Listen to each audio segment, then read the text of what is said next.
Hello students, my self Deshmukh Singh, assistant professor chemistry, government college Dholpur. BSc part first inorganic chemistry की unit second के बारे में आज हम लास्ट टॉपिक के बारे में बात कर रहे हैं, जिसका नाम है MOT4 CO मॉलिक्यूल। जैसा कि लास्ट वीडियोज में आपने देखा था कि हम किसी समनाभिकीय जिसे हम बोलते हैं होमोन्यूक्लियर या विषमनाभिकीय जिसे हम बोलते हैं हेटेरोन्यूक्लियर मॉलिक्यूल के लिए MOT या अणुकक्षक आरेख के द्वारा हम किसी भी अणु के लिए उसका बंध क्रम, उसकी चुंबकीय प्रकृति और उसके इलेक्ट्रॉनिक विन्यास को आसानी से ज्ञात कर रहे थे। और वहां पर मैंने एक तरीका बताया था कि यदि आपके पास समनाभिकीय कोई अणु है तो आपको 12-21 या 21-21 फॉलो करना है। 21-21 जो मैंने बताया था वो मैंने आपको बताया था नाइट्रोजन तक के अणुओं परमाणुओं से मिलकर बने हुए अणुओं के लिए, और उसके बाद के अणुओं के लिए मैंने बताया था चाहे वो समनाभिकीय हो या विषमनाभिकीय हो 12-21। ये 21-21 और 12-21 क्या है वो मैंने आपको 2p कक्षकों का जो परमाणुीय कक्षक थे उनके आधार पर आपको अरेंजमेंट बताया था। ये होगा 1-2-2-1।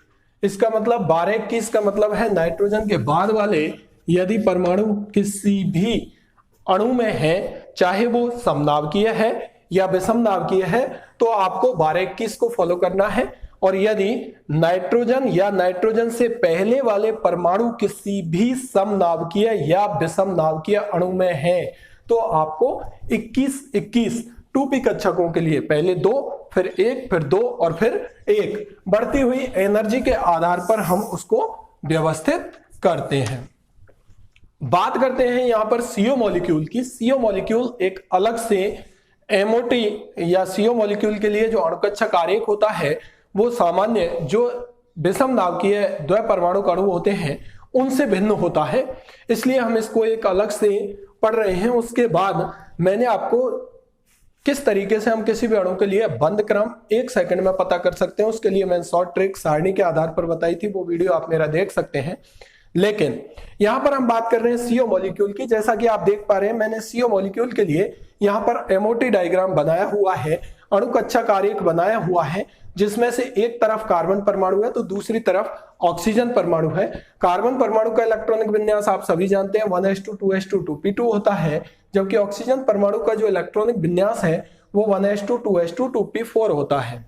बात करते हैं यहां पर कार्बन परमाणु के परमाणु कक्षक और ऑक्सीजन परमाणु के परमाणु कक्षकों की ऊर्जा में अंतर होता है, इसलिए चूंकि ये जो परमाणु कक्षक हैं वो बढ़ती हुई ऊर्जा के आधार पर व्यवस्थित किए गए हैं, इसलिए जो कार्बन परमाणु की विद्युत ऋणता कम होती है किससे, ऑक्सीजन परमाणु से, इसलिए ऑक्सीजन परमाणु का प्रभावी नाभिकीय आवेश अधिक होता है। इस वजह से विद्युत ऋणता अधिक होने की वजह की ऊर्जा किसकी, ऑक्सीजन परमाणु के परमाणु कक्षकों की जो ऊर्जा है वह कार्बन परमाणु के परमाणु कक्षकों की ऊर्जा से कम होती है। इसी आधार पर हमने यहाँ 2p और 2p कक्षकों में ऊर्जा में अंतर रखा है। उसी तरीके से जितने भी विषमनाभिकीय द्विपरमाणु अणु हैं वहां पर आपको ये देखना है जिस परमाणु की विद्युत ऋणता अधिक है उसके परमाणु कक्षक कम ऊर्जा के होंगे, क्योंकि उनका प्रभावी नाभिकीय आवेश क्या होता है, ज्यादा होता है।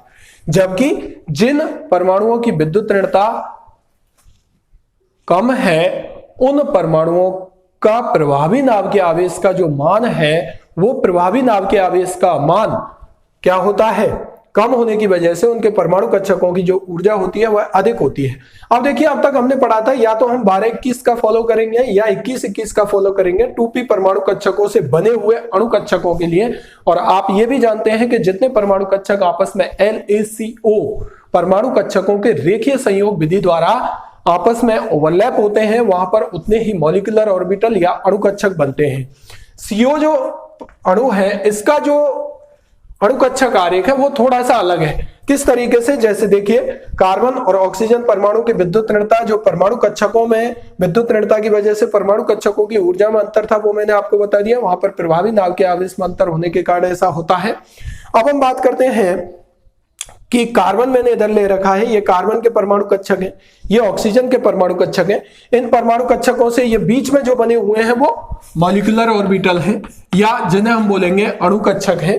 1s और 1s जिनकी ऊर्जा बराबर है, आकृति भी बराबर है, वो दोनों आपस में संयोग करते हैं तो दो ही अणुकक्षक बनते हैं। जिसकी ऊर्जा कम होती है वो सिग्मा बॉन्डिंग 1s, जिसकी ऊर्जा ज्यादा है वो होगा सिग्मा स्टार 1s।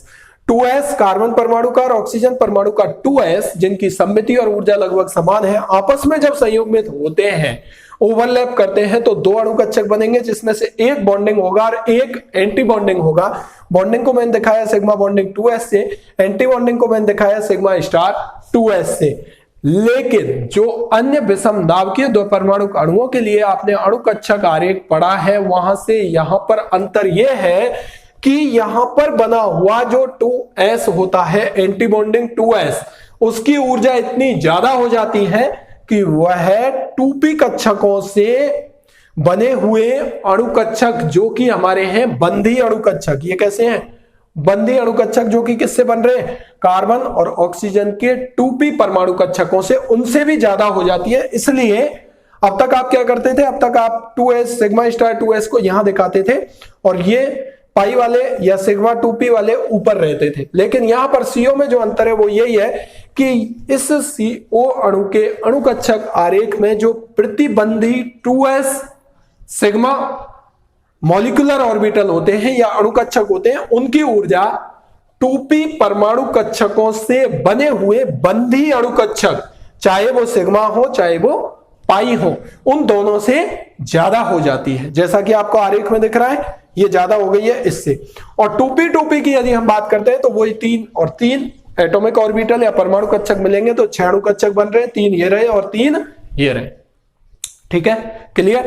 अब हम बात करते हैं इलेक्ट्रॉन बनने की। तो देखिए कार्बन परमाणु के पास 1s में 2 है, 2s में 2 है और 2p में 2 है, ये यहां से दिख रहा है। ऑक्सीजन परमाणु के पास 1s में 2 है, 2s में 2 है और 2p4, तो 2p4 मैंने यहां भर दिया है। आपको इलेक्ट्रॉन वही हुंड और पाउली के नियम के अनुसार बनने हैं, वहां पर कोई भी अंतर नहीं है।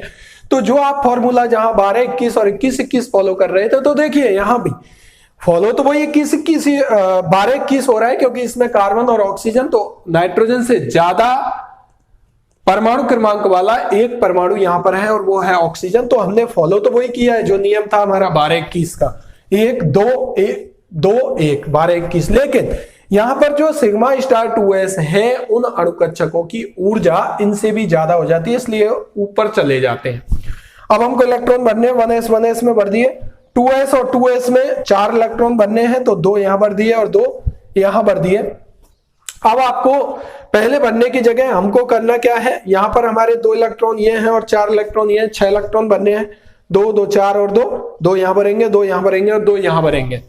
ठीक है, यहां तक इलेक्ट्रॉन भर गए, जितने इलेक्ट्रॉन हमको भरने चाहिए थे उतने इलेक्ट्रॉन हमने भर दिए। उसके बाद हम बात करते हैं बंध क्रम की, और बंध क्रम जब हम CO अणु के लिए निकालेंगे तो CO अणु का बंध क्रम निकालने का मैंने जो टेबल में तरीका बताया था, उस आधार पर यदि हम देखें तो कार्बन कितने नंबर पर आ रहा है? 6 और ऑक्सीजन आ रहा है 8 नंबर पर। दोनों को जोड़ेंगे 14 और 14 के नीचे उस टेबल में कितना लिखा हुआ था? 3। तो हमारा बंध क्रम आना चाहिए 3।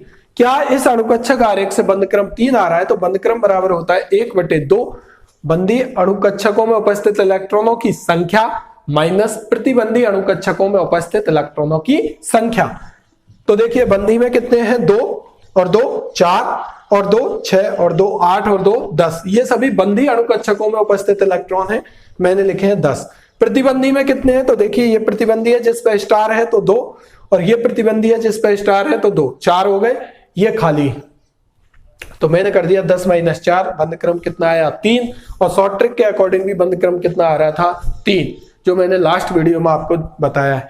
इलेक्ट्रॉनिक विन्यास जब हम अणुकक्षक आरेख के द्वारा किसी भी अणु के लिए लिखते हैं तो जो भी अणुकक्षकों में इलेक्ट्रॉन भरे हैं उनको बढ़ती हुई ऊर्जा के क्रम में हम व्यवस्थित कर देते हैं। तो देखिए sigma bonding 1s2, sigma bonding 1s में कितने इलेक्ट्रॉन है? 2।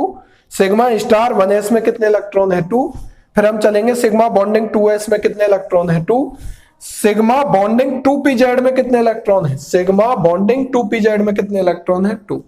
जो है उसी को लिखेंगे बढ़ती हुई ऊर्जा के क्रम में। Pi bonding 2px, pi bonding 2py, 2 electron है, तो पाई बॉन्डिंग 2px और पाई बॉन्डिंग 2py में 2 इलेक्ट्रॉन है, बराबर ऊर्जा के हैं, इसलिए मैंने यहां पर बराबर शब्द लगाया है, इक्वल लगाया है।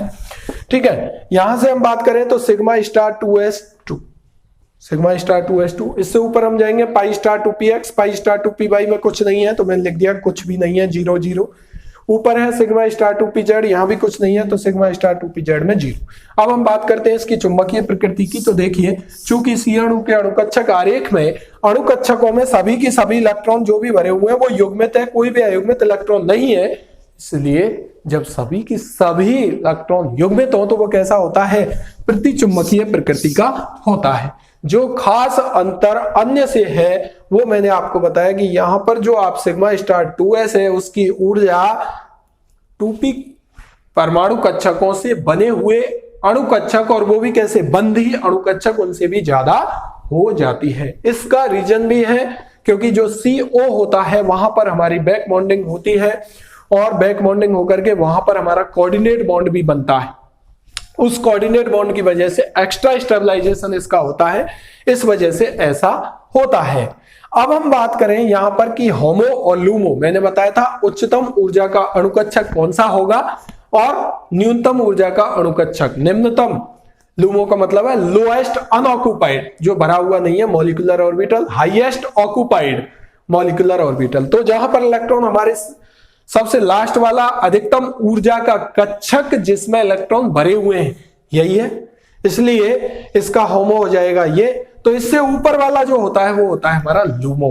होमो किसी भी अणु के अणुकक्षक आरेख में वह अणु कक्षक होता है जिसमें अधिकतम ऊर्जा के इलेक्ट्रॉन भरे हुए हैं। यहां से जब आप देखेंगे इन अणुकक्षकों में सबसे अधिक ऊर्जा किसकी है, इसकी, जिसमें इलेक्ट्रॉन भरे हुए हैं, तो ये हो गया होमो। उससे ठीक ऊपर वाला अणुकक्षक हमारा होता है लूमो। इसलिए CO अणु के अणुकक्षक आरेख में होमो हमारा होता है, होमो क्या हो गया हमारा, सिग्मा स्टार 2s, और लूमो क्या हो गया हमारा, लूमो में बोल सकता हूं पाई स्टार। ठीक है, दोनों ही प्रतिबंधी हैं। अब अगर हम बात करें, मैंने शॉर्ट ट्रिक बताई थी और वहां पर मैंने आपको एक एक्सेप्शन बताया था कि CO प्लस और CO प्लस 2 की यदि हम बात कर रहे हैं तो इसका बंधक्रम 3.5 आता है और इसका बंधक्रम 4.0 आता है। ऐसा क्यों है, जबकि आप तरीके से देखोगे तो CO प्लस 6 और 8 14 में से एक गया तो 13, और 13 के नीचे वहां टेबल में लिखा हुआ था 2.5। अगर मैंने वहां पर बताया था ये अपवाद है, आना चाहिए 2.5 लेकिन आ रहा है 3.5। उस टेबल के, उस शॉर्ट ट्रिक वाली टेबल के केवल 2 ही अपवाद हैं, एक CO प्लस और एक CO प्लस 2। यहां पर आपके इलेक्ट्रॉन कितने हो रहे हैं, कार्बन में 6 और ऑक्सीजन में 8 14, 14 में से 2 गए तो 12, और 12 के नीचे वहां पर टेबल में लिखा हुआ था 2, जबकि बंद क्रम कितना आ रहा है, 4। ऐसा क्यों है, वहां पर मैंने आपको, क्योंकि इन दो अणुओं की यदि हम बात करें तो जब आप इसे CO प्लस बनाते हो तो O प्लस बनेगा, O प्लस बनेगा तो एक इलेक्ट्रॉन बाहर निकलेगा, एक इलेक्ट्रॉन बाहर निकलेगा तो एक इलेक्ट्रॉन कहां से बाहर निकला है, यहां से बाहर निकला है। तो अब बंदी में कितने इलेक्ट्रॉन हो गए, यहां से आप देखेंगे 2 और 2 4 और 2 6 और 2 8 और 2 10, 10 माइनस प्रतिबंधी में कितने हो गए, प्रतिबंधी से बाहर निकला है तो 1 और 2 3, तो 10 माइनस 3, 10 माइनस 3/2 कितना आएगा, 7/2, तो कितना आ रहा है, 3.5। आप देखिए अगर आप इसको CO प्लस 2 करेंगे तो यह प्लस 2, 2 इलेक्ट्रॉन बाहर निकाल दो, ये लो 2 इलेक्ट्रॉन बाहर निकाल दिए, ये लो। अब आप निकालोगे तो कितना आएगा, बंदी में तो वही 10 है, प्रतिबंधी में 2 हो जाएंगे, तो 10 माइनस 2/2, तो ये 8/2 मान आएगा 4। ठीक है, ये मैंने प्रूव कर दिया इससे। लेकिन यहां पर यदि हम देखें ऐसा क्यों हो रहा है, शॉर्ट ट्रिक के अकॉर्डिंग CO प्लस का जो बंध क्रम है वो आना चाहिए 2.5, जबकि CO प्लस 2 का बंध क्रम आना चाहिए 2, जबकि वास्तव में आ रहा है 3.5 एंड 4.0। इसका आंसर क्या है, मैंने आपको ये बताया था कि यदि किसी अणु के अणुकक्षक आरेख में से जब उसका आयन बनता है और धनायन बनता है, धनायन कब बनता है, जब इलेक्ट्रॉन बाहर निकलता है। यदि निकलने वाला जो भी इलेक्ट्रॉन है वो प्रतिबंधी में से बाहर निकल रहा है, किस अणुकक्षक में से बाहर निकल रहा है, प्रतिबंधी में से, एंटी बॉन्डिंग में से, या तो यहां से बाहर निकले या यहां से, तो उस अणु का बंध क्रम हमेशा बढ़ता है। उसका कारण है यहां जितनी ज्यादा कम संख्या होगी ये डिफरेंस, बढ़ेगा बढ़ेगा तो बंद क्रम की जब हम बात करें, जैसे मैंने यहां कहा कि 10 माइनस 3 किया तो बंद क्रम क्या हुआ, बढ़ा। इसका अर्थ यह हुआ कि यदि किसी अणु के अणुकक्षक आरेख में से यदि उस अणु का धनायन बनता है और धनायन बनने पर निकलने वाला जो इलेक्ट्रॉन है, यदि वो इलेक्ट्रॉन उसके प्रतिबंधी अणुकक्षक में से निकलता है, जैसा कि यहां हो रहा था, 2 इलेक्ट्रॉन थे, CO प्लस बना, एक बार गया, किस में से गया, प्रतिबंधी में से। बंद क्रम हमेशा बढ़ेगा बढ़ेगा और बढ़ेगा यदि उस अणु का धनायन बनते समय निकलने वाला इलेक्ट्रॉन उसके किस में से है, प्रतिबंधी अणुकक्षक में से है। जैसे ही मैंने इसे CO+2 किया, दोनों की दोनों बाहर निकाले तो भी बंद क्रम बढ़ा। और यदि किसी अणु का धनायन बनने से उस अणु में से निकलने वाला जो इलेक्ट्रॉन है उसके अणुकक्षक आरेख में से यदि बंधी अणुकक्षक में से बाहर निकलता है तो उसका बंद क्रम हमेशा घटता है। और जब बंद क्रम घटेगा तो जो बंद ऊर्जा है वो भी घटेगी, स्थायित्व है वो अणु का वो भी घटेगा। तो जब बंद क्रम को बढ़ाने के लिए क्या आवश्यक शर्त है कि उस अणु का धनायन बनते समय उसके प्रतिबंधी कक्षकों से इलेक्ट्रॉन बाहर निकले। यदि प्रतिबंधी से बाहर निकलेगा तो बंद क्रम बढ़ेगा, बंद क्रम बढ़ेगा तो स्थायित्व बढ़ेगा, बंद ऊर्जा की यदि हम बात करें तो भी बढ़ेगी और बंद लंबाई उसकी कम हो जाएगी। ये बात हुई CO अणु के अणुकक्षक आरेख की, इंपॉर्टेंट है, पेपर्स में पूछा जाता है, इसलिए आप इसकी तैयारी कर सकते हैं। बाकी समनाभिकीय और विषम नाभिकीय द्विपरमाणुक अणुओं के लिए MOT में लास्ट वीडियोज में बता चुका हूं, वहां से आप MOT देख सकते हैं, चाहे वो समनाभिकीय हो या विषम नाभिकीय द्विपरमाणुक अणु हो। नेक्स्ट वीडियो में ये यूनिट यहां पर खत्म होती है, हम बात करेंगे आयनिक ठोस यूनिट फर्स्ट की।